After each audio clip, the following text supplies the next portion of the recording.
Good morning, good afternoon, and good evening, whichever time that you are looking at this video. You are watching Abuti Rams Show. Thank you so much for tuning in, and I just want to appreciate every one of you guys. We have reached more than 2,500 and something. It's a lot of people that are subscribed to the YouTube channel. Thank you so much for being part of the conversations and also sharing with your friends. But if you haven't subscribed, I want you to make sure that you click on the button, that red button that says subscribe, and also click on that bell icon that says get notifications so that you can get notified whenever we upload the next episode of Abuti Rams Show. You are watching Abuti Rams Show with your host Abuti Rams, and I'm in conversation with a very great mind.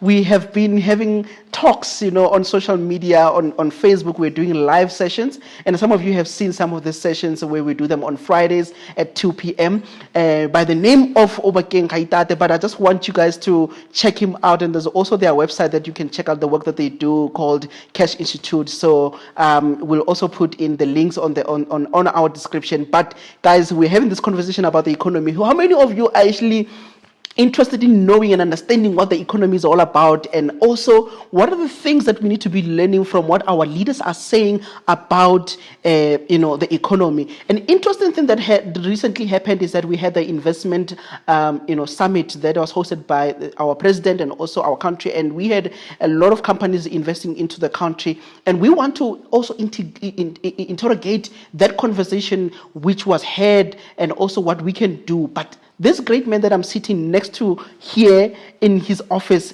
is a man that has written a letter to the president called the President's Errors.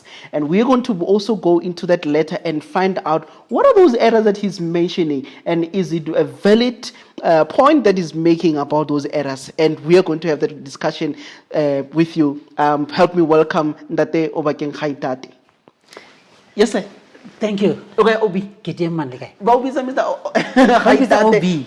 Obi. Obi. Obi. My leader. Yeah.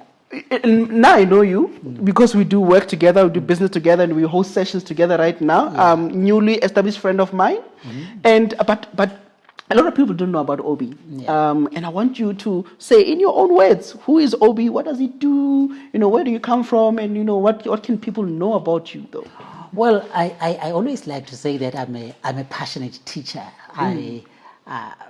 I want people to know that there is wealth within them. I want people to know that they can achieve anything that they want. And the reason I've written the books that I've written is try to reach people who they've got wealth within. Okay. Something that I've noticed over the years is that a lot of people make a mistake by thinking their success and their answer is out there. That's why people want to go to that university. I want to be employed by that company and so on. But the truth of the matter is it's all inside. And the fact that, accountant, economist, author, it's all my attempt to talk to people and enlighten people that your answer is within you.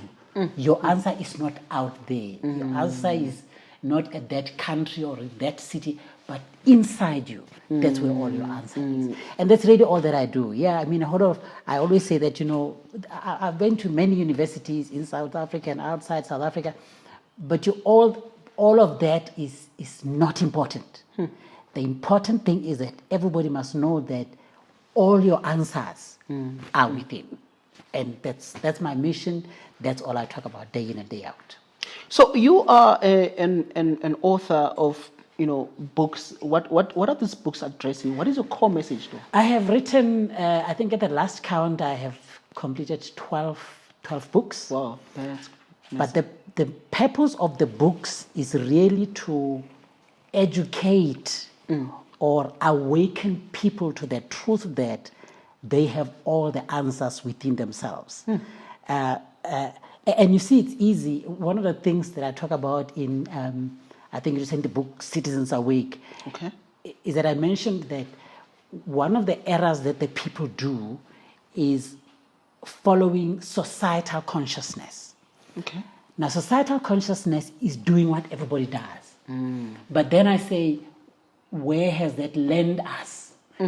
Today we are talking about your sustainable development goals. And when you look at all the sustainable development goals, the reason we are where we are is because we chose to follow societal consciousness. Whereas when we came here, we are individuals, we are very powerful individual beings. But the era of us going to school as marrying wanaka ya sekolong ba tle mosebetsi, that is one of the biggest issues that in my books I work on, and I want people to awaken to the fact that you continuing to follow societal consciousness is not taking you or your family or anybody anywhere. Is it wrong to follow societal consciousness? It is very wrong. What makes it wrong? What makes it wrong is that societal consciousness, and the universe is not like that. Sure. I don't need you. If kitwana with him or her, I don't need her, him, and things like that. The truth of the matter is that you are different to me. Sure. And I must look at you, respect you for who you are. I mustn't try to be like you. And no one should try to be like me. Because we are unique, we bring into this life very unique gifts, yes, very unique talents. And that's why people that are very successful, people that are very wealthy, is the individuals that have embraced their uniqueness. Sure. And they are offering to the world their uniqueness. And being a writer, and you look at different issues that that we're talking about now, like now societal consciousness, and you look at society, and then you try to find what are these problems that society is faced with, and how do you come up with solutions. And I believe that's what most authors do, to come up with ways in raising awareness around a specific problem that we have. And one of them that we have as a big issue in the country, and I know that the ANC always speaks about the 3 challenges that we have, which is you talk about poverty, inequality, and unemployment. Unemployment, yes. Yes. And one of them that you have penned a book, which I'm having here in my hand, called Unemployed or Unproductive. And then you say as a subtitle that the questions that determines the strength or weaknesses of the economy. Yeah. How did you get to a point where you're looking into unproductivity and marry it, married with unemployment and the economy? Why we say, in the book we are saying, is unemployment a problem? Because when you go in media, they talk about unemployment as a problem. And the truth of the matter is that unemployment is not a problem. The problem we have is unproductivity. Okay. I can give you a list of companies that have shut down, and a lot of companies that have gone under. And when you go and analyze, why did this company fold? Why did this company go into liquidation? It is because of the unproductivity of these people that were supposed to be productive in those companies. Okay. So you see, you must understand, when a company runs, whether it's a company making chairs or tables, it doesn't matter what it is. There is a minimum level of productivity that is required. Okay. You were talking about social consciousness earlier on, and I'm saying the problem with social consciousness is that and that is a problem because we are all unique. Now, whereas my gifts and my talents are different. When I do that, I'm sabotaging myself, not only myself, but even other people that need my unique gifts. So why did I pen that book is, I'm saying people need to awaken to the fact that it's not about unemployment. If every South African, employed or unemployed, can choose to say, how can I be more productive? Okay. We have an answer. We will see the economy growing. But you see, then it goes to the problem that we mentioned earlier on. People, I want to be employed. Yes. Because mama, I can still hear my mom's voice and say, because everybody was. And that's not how life is. That's not how the universal principles work. And then you not only contributing as an author, but you are also writing thought pieces, critical consciousness, looking into what is happening in the economy, and being an economist that you are, an accountant as you are now critiquing what the economic direction of the country is based on what the president is presenting to us. That's right. You have penned a letter called the President's Letter. The President's Errors, yes. What a bold move in Sebitiso Scan to write a letter to the president. It's only a few people who would write letters to the president, and critiquing the president and pinpointing some of the errors that the president has had. I want us to go through some of the errors that you have mentioned and maybe get your perspective about this, because now the media is now catching up with this letter and say, we want to hear this man and want to hear what are these errors that he has picked up from the president's economic stances that he has since he got into office.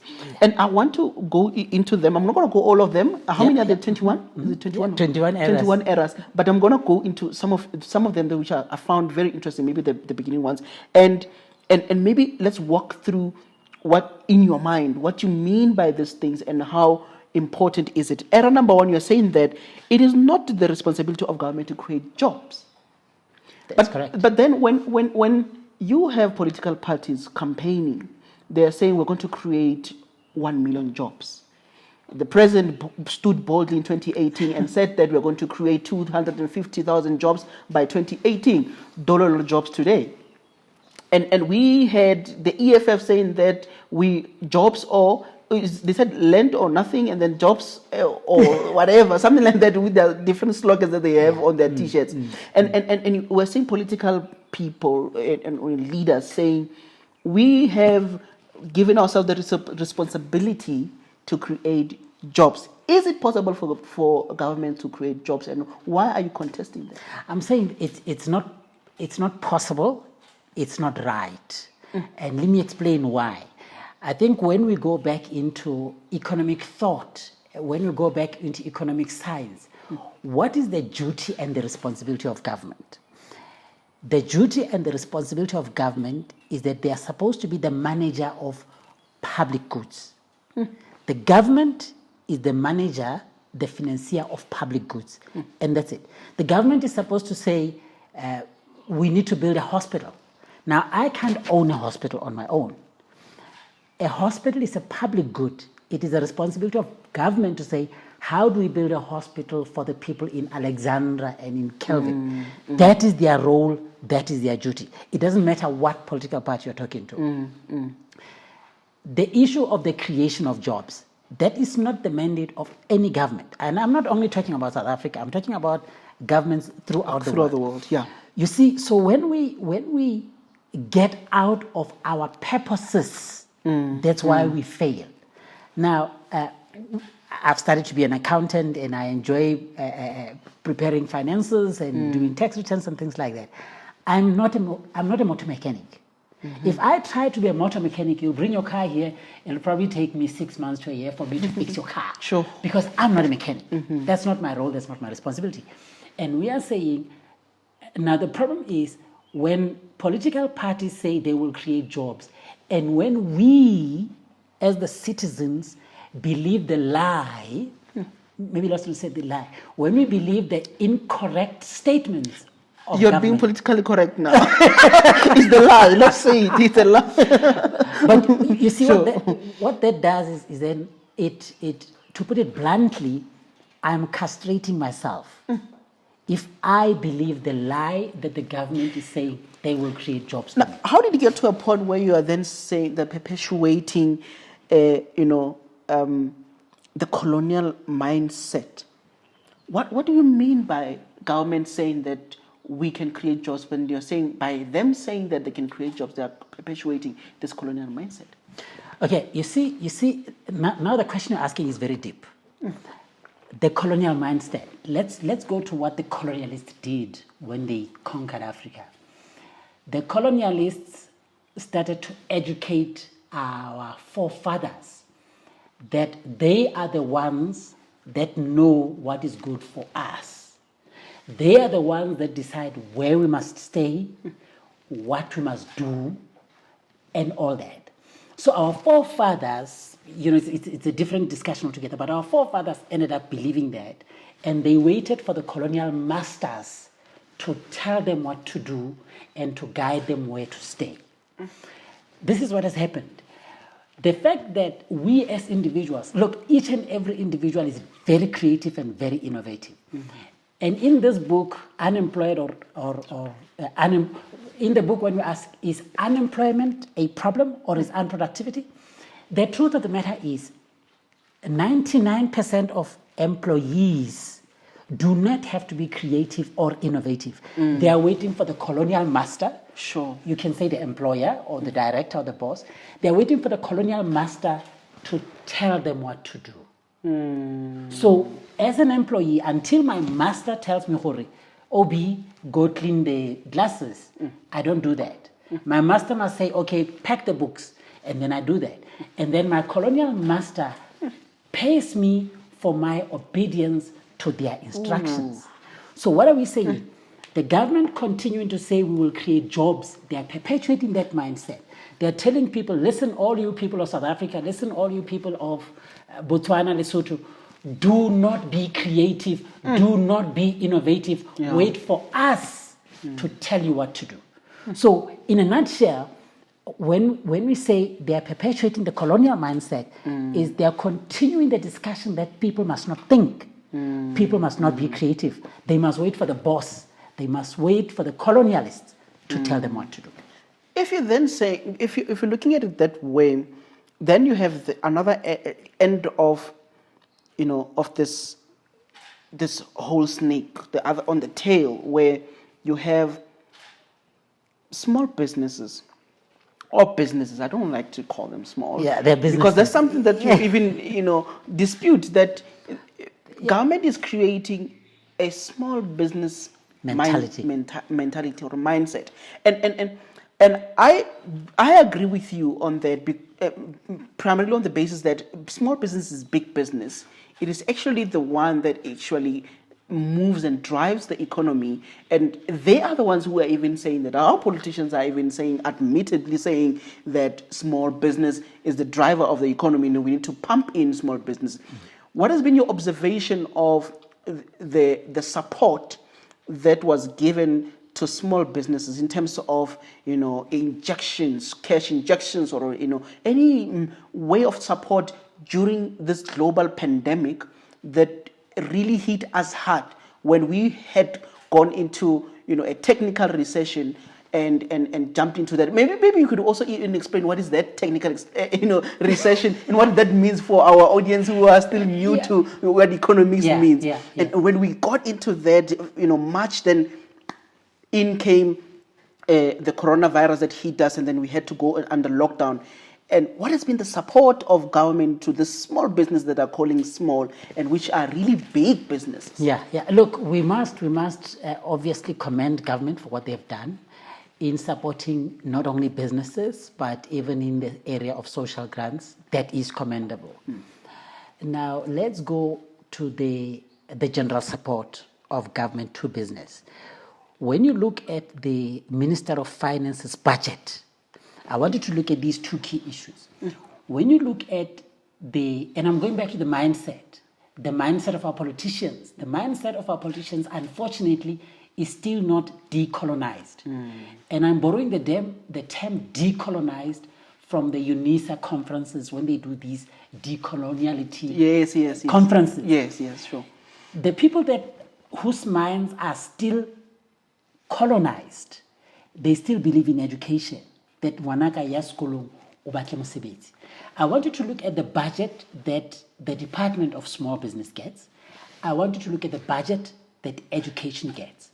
When you compare these two, you realize that our government leaders are still colonized in their minds. And that is a problem. The reason that, and I want you to go back into history to see that the ideology that small businesses should be supported comes from the discussions in CODESA. It's very unfortunate that at that time our leaders were not aware of what was happening. And I'm saying, so let's leave CODESA and that. Let's look at today. Sure. Today we are saying, look at the support that's been given to government, to small businesses. Business, look at the money that's going to education. Sure. The education that, and I must emphasize, I mentioned in the president's letter that the president is aware that our education system is colonized. And I quoted him in when he was opening the Nelson Mandela University when it was changed. The president himself, at the time he was a deputy president. Yes. But at that time, our honorable president did mention that it's important that our education system be decolonized. I'm talking about the president. Sure. And today, the same president is still perpetuating the colonization mindset. That is a problem for me. What is the picture? Paint us a picture of a decolonized education system.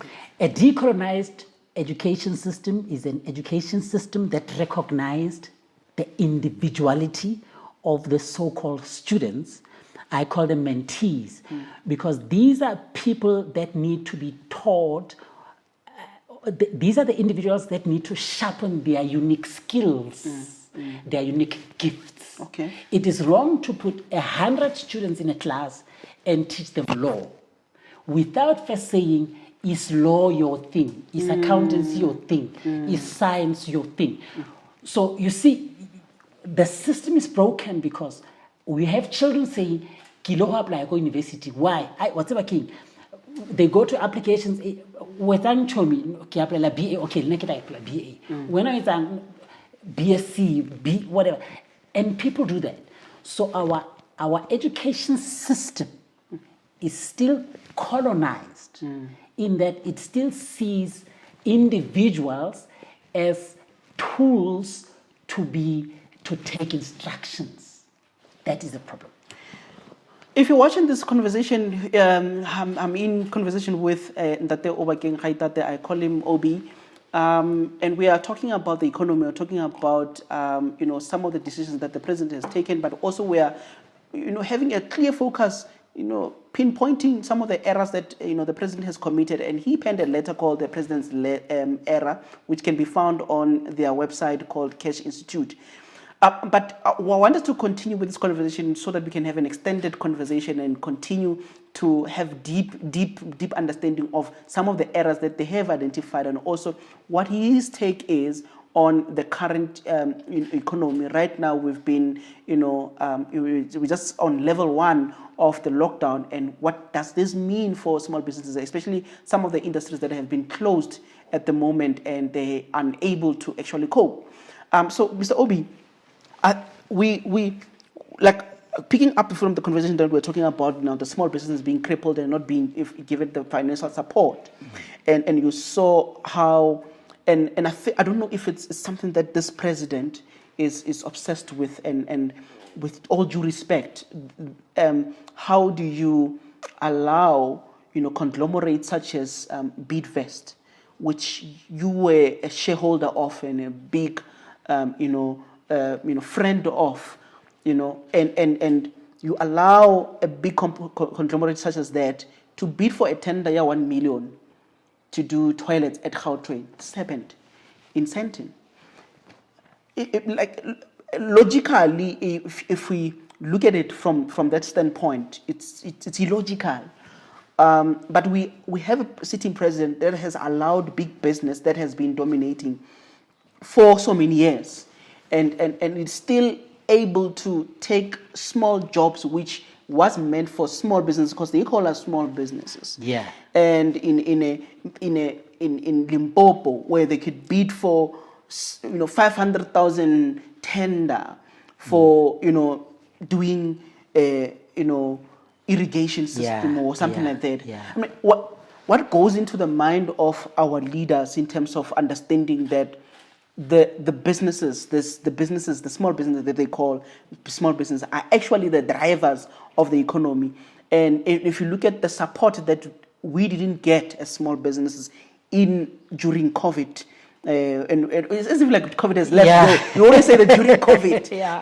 and which we didn't. And then also looking to compare it with the stimulus packages that were then given to the small businesses in the United States of America, with the sitting president who might be leaving, office anytime soon. That's another discussion. That's another discussion for another day. But look at the cash injection and the stimulus packages that they had put more than $2 trillion within the small business that were able to assist them to survive even in the hard locked states such as New York, where you had New York being locked down, by Governor Cuomo and all those guys. Yeah, and you look at what the stimulus package that were coming out and how they were not channeled to the small business. What has been your observation on his economic, tactics? As somebody that we were promised that he is a businessman coming from business, he's going to rescue the.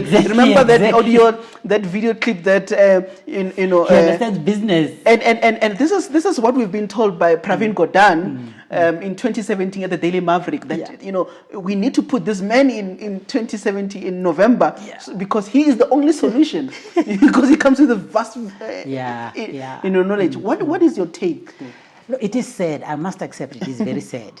When you look at you see the very numbers. Let's go to the stimulus package. Sure. Let's look at the grants that were made available to business, especially during COVID. The majority of that money went to big business. Now, I'm sure government, when you speak with them, they will give you a whole lot of answers. One of the challenges that so-called small businesses has is that they do not have sophisticated accounting systems to substantiate why they need support. I know of some businesses that were trying to make loans. There was this guaranteed loan schemes and things like that. Yes. A lot of these small businesses were not able to access that because of their poor record keeping. So when you look at the fact that even during COVID, the money that was supposed to go to business, the majority of it, as you are rightly saying, how could a huge company like that go and bid in the small business space? It is because of the fact that, you see now what you're talking about, it goes to the critical and the foundational issue, which is the colonial mindset that is still within our leaders. And the colonial mindset that is still within our leaders doesn't recognize some of the issues that so-called small businesses does have, and it is unable to accommodate them. So until such time, and I'm going back to the fact that the president knows these issues, and I want to believe it's not only him that knows the fact that we are still operating under colonial systems. And you see, if you could go to some of the discussions that we have at UNISAS and at a couple of other institutions, when we talk about colonial systems, the problem is that the colonial systems that we still have today in 2020 do not enable the so-called small businesses to thrive and to be supported properly. If I am a small business, Mr. Obi, finally, if I'm a small business right now, what are the things that I need to be doing? Because in the conversations that we've been having, you were saying that don't wait for the president. Build your own wealth. Yeah. If I'm a small business, what are the things that I need to be doing? Maybe you could name 2, 3, 4, 5 of them that you think we should be doing so that we could build our own wealth and not be frustrated by government. By the president's promises. Yes. Yeah. The first thing I would say is that we need to divorce ourselves from the idea that we are small businesses. I think the first thing is I need to realize that I am in business. Sure. I'm not a small business owner. I am in business. That's the first thing. And the second thing I then need to do is I need to ask myself the question, where do I want to see my business 5 years or 10 years down the line?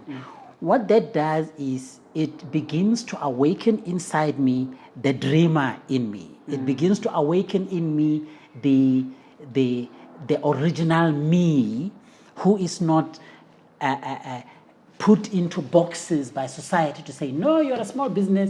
If you make 10,000 tinyana, you must be happy. So these are the two critical things that are necessary for our small businesses to start moving forward. Divorce yourself from the idea that you're small. Secondly, decide that you're going to be big. Choose someone in your industry who is choose someone that, because you see, here's something natural about us as people. We as people, we naturally grow. If I have a business that makes $1 million this year, normally, generally, I want to make 2 million next year. Sure. When I make 2 million next year, I want to make 5 million. It's natural to us. We want to grow. But you see, as long as we confine ourselves to societal consciousness, to societal systems, that is a problem for us. Mr. Obi, thank you very much. Thank you very much. It was wonderful. Thank you guys for watching the Abuti Rams Show. We are in conversation with an economist and also an accountant with vast knowledge, and he has also written over 12 books that really help us to change our mindsets around what we see as being productive, and also finding ourselves and finding our feet in the bigger schemes of things. We are having these conversations because we really want to help each other. We want to make sure that we liberate ourselves as especially the majority, this skin, this skin that we have. And we really need to have these conversations and help each other. If you're watching this episode, please make sure that you share, and you haven't subscribed, make sure that you subscribe and tell people about these things. We have also set up a newsletter that is growing. Make sure that you subscribe to our newsletter on our website, abutirams.co.za, and be sure that you watch these episodes and share with your friends and let people know that there is a Abuti Rams Show, and we will be back with another episode. Thank you so much for watching, and be blessed in whichever thing that you're doing. December is here. December boss. Enjoy the festive season as well.